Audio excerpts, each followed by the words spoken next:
se nos pide que busquemos f de g de x y determinemos el dominio. Para determinar f de g de x. Note, g de x se convierte en la entrada en f de x. Y dado que g de x es igual a 1 dividido por la cantidad x más 1, f de g de x es igual a f de 1 dividido por la cantidad x más 1. Así que ahora reemplazamos x en la regla de función para f con 1 dividida por la cantidad x más 1. Que es igual al cuadrado raíz de la entrada de 1 dividida por la cantidad x más 1 y, a continuación, menos 1. Así que esta es la función regla para f de g de x. Pero también podemos simplificar la raíz cuadrada, así que vamos a demostrarlo también. Cuando tengamos la plaza raíz de una fracción, podemos cuadrar con el numerador y denominador por separado, lo que significa f de g de x. Es igual a la raíz cuadrada de 1 dividida por la raíz cuadrada de la cantidad x más 1. Y entonces todavía tenemos menos 1, y el cuadrado de 1 es igual a 1, lo que nos da 1 dividido por la raíz cuadrada de la cantidad x más 1 menos 1. Así que esta podría ser otra forma en que se expresa la función compuesta o también podemos racionalizar el denominador. Así que vamos a demostrarlo también.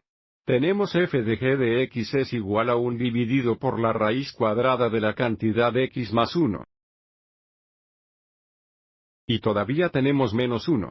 Pero para racionalizar el denominador, multiplicaríamos el numerador y denominador por la raíz cuadrada de la cantidad x más 1.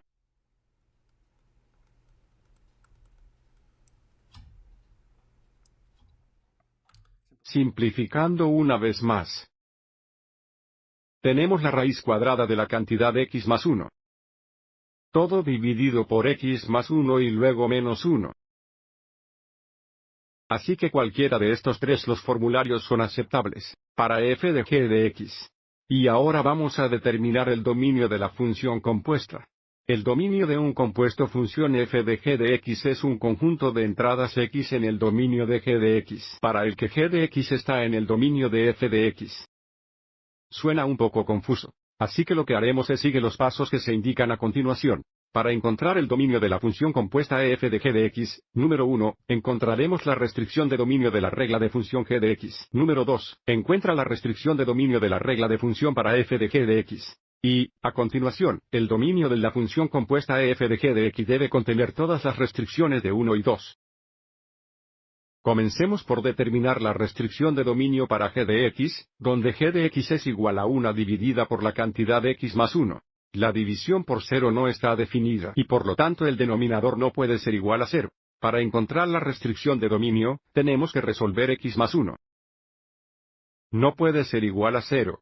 Si restamos 1 en ambos lados, tenemos x no puede ser igual a un negativo, que es una restricción de dominio para la regla de función g de x. Sigamos adelante y digámoslo.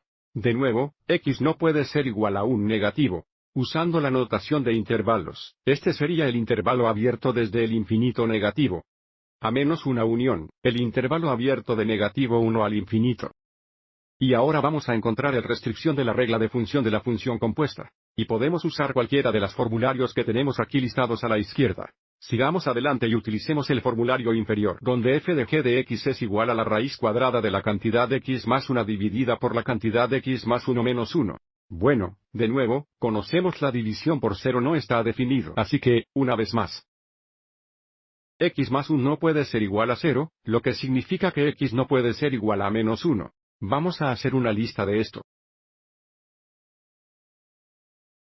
Pero también, el número debajo de la raíz cuadrada, el radicando no debe ser negativo, es decir, mayor o igual a 0, lo que significa que x más 1 debe ser mayor o igual a 0. Resolviendo para x, nosotros restar 1 en ambos lados, y tenemos que x debe ser mayor igual o superior a menos 1. Y vamos a seguir adelante y enumerar esto también. Pero fíjate en cómo x mayor que o igual a menos 1 incluye menos 1. Y ya dijimos x no puede ser igual a menos 1. Así que vamos a reescribir esta desigualdad como solo x mayor que negativo 1. Y a partir de aquí, observe cómo la restricción for g de x ya está incluido en la restricción de la regla de función de la función compuesta. Y por lo tanto, el dominio de la función compuesta es solo x mayor que negativo 1. que utiliza la notación de intervalos sería el intervalo abierto de -1 a infinito. Sigamos adelante y escribamos esto. El dominio de f de g de x es x mayor que -1. O usando la notación de intervalos, tendríamos el intervalo abierto de -1 a infinito. Espero que esto te haya resultado útil.